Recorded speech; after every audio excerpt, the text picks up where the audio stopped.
Kuzma agreed on a 3-year, $40 million extension yesterday. The deal includes a player option before the 2023-24 season, and the deal allows Kuzma to become an unrestricted free agent in his prime at 28 years old. LeBron reacted to the news with this tweet: Kuz! Congrats, bro. Next dinner on you for sure. Vino Chronicles. Amin, was this extension a good move for the defending champs?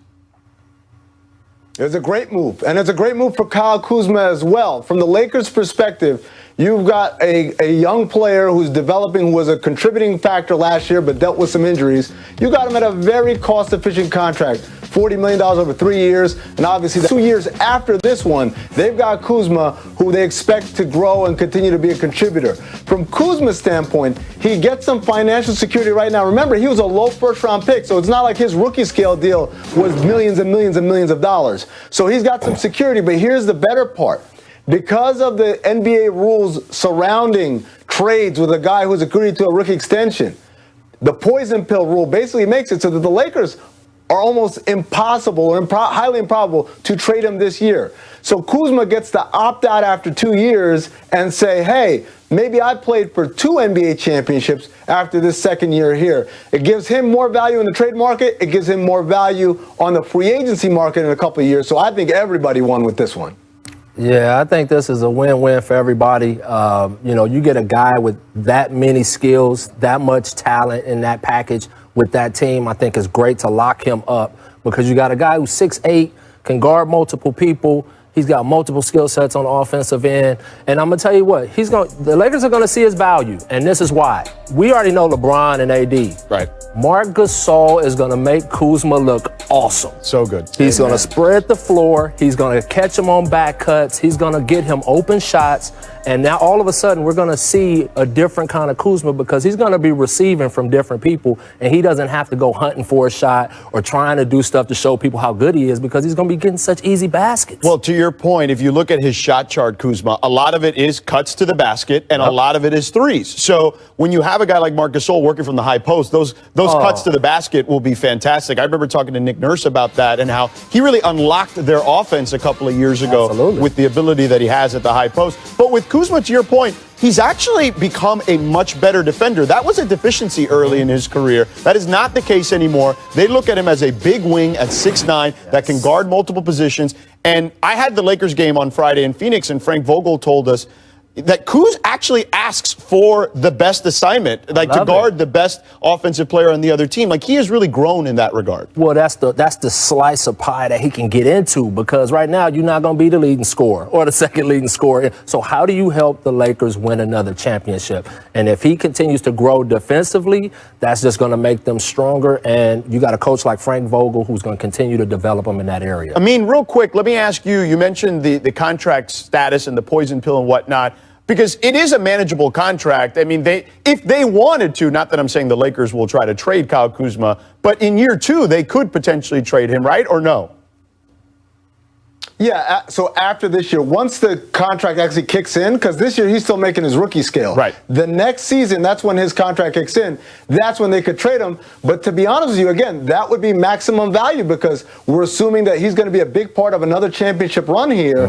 At that point, you're talking about Kyle Kuzma, maybe a 2-time NBA champion, and has shown us some things as a healthy player that can get them a lot more value than were they to trade him right now. But even without that, it's so hard with that poison pill provision. I think Bobby Marks on Twitter, I saw him say, it's never been done. That's how hard it is. It makes it really hard to make those numbers work with that poison pill in effect.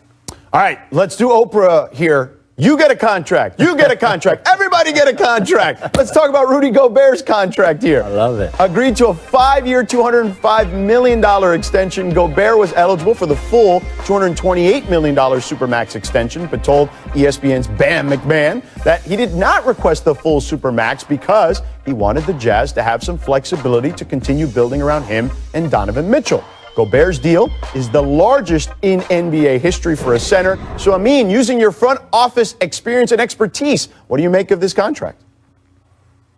Yeah, I saw a lot of people kind of questioning that Rudy Gobert would have such a big deal, and I don't understand it. I think this is a perfect deal for Utah for two reasons. One, everyone has talked about. It's Utah. Free agents don't come very easily. You got to give up stuff to trade, and that's what they did with Rudy Gobert. Right? So that's one thing, but I don't think that's the biggest reason. The biggest reason is he is a perfect complement to Donovan Mitchell. Donovan Mitchell, an explosive offensive talent who can create for himself and others, but defensively needs a little help. Rudy Gobert, an elite defensive anchor, but offensively needs someone to create some of those easy dunks and layups for him. So together, they make a great complement, and that's why I'm glad to see that Utah's got them both under contract for 5 years after this one, because here's the reality.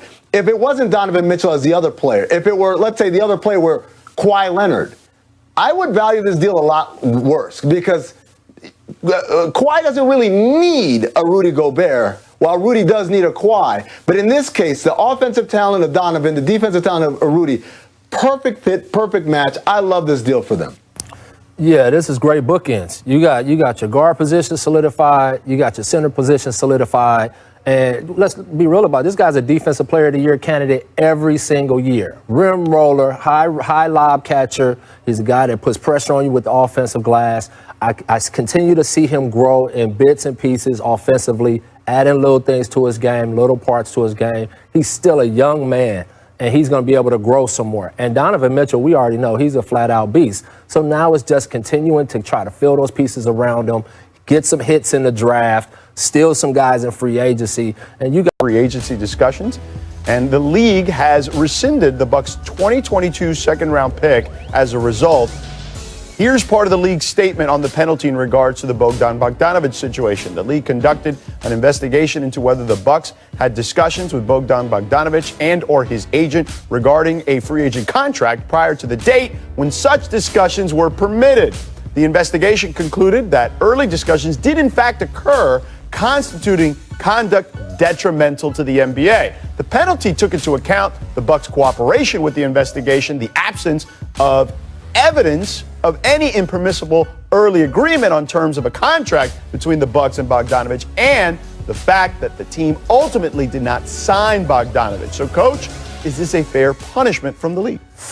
Yeah, I think it is, and I wouldn't discount a second-round pick. I know a lot of people are like, oh, well, that's not a big deal, and it doesn't, really affect them. But 4 years ago, they drafted Malcolm Brogdon in the second round. So, these second-round picks can turn into something pretty big if you are very good at combing through college basketball. Overall, though, it shows that they were serious about keeping Giannis because they were willing to get a little bit ahead of themselves to go talk to him. And, you can see the results now. Giannis is staying home, and, I'm happy for him. But you can see Milwaukee was serious about getting out ahead of this thing and trying to keep him there. Yeah, Coach, they were serious. And so I got to quote my buddy Tim McMahon, Ban McMahon, who said on Twitter, if that's the penalty, they might as well cancel the whole second round because everybody's going to start doing this. If that's the downside. The reality is they said it's because they cooperated. Okay, all right, that's nice. Because they didn't end up with the player. I don't know how that's supposed to be better. I think, the attempt was clearly there to tamper.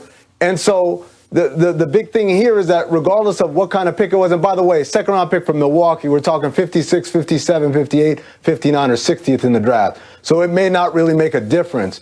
But the idea is, what is the downside for me engaging in tampering? And remember, this didn't come out because of an investigation. This came out because the Bucks leaked to media sources who then reported the story.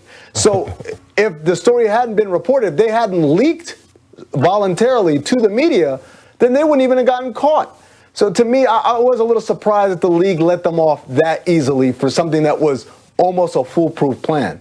Fizz, to your point, though, those second-round picks are valuable. And, yeah, I mean, they could be 59 or 60, but Isaiah Thomas was once, I believe, the 60th pick in the draft. Right. Taylor Horton-Tucker, who everyone's talking about right now with the Lakers, was the 46th pick in the draft. So, right, those second-round picks are valuable. We saw a kid in Miami, KZ Okpala, as a second-round pick. These second-round picks with the teams that know how to develop talent can be really fruitful. Absolutely. And so that's why I say I get where it's coming from the standpoint of there should maybe be more. But let's be honest, a lot of this stuff is happening behind the scenes.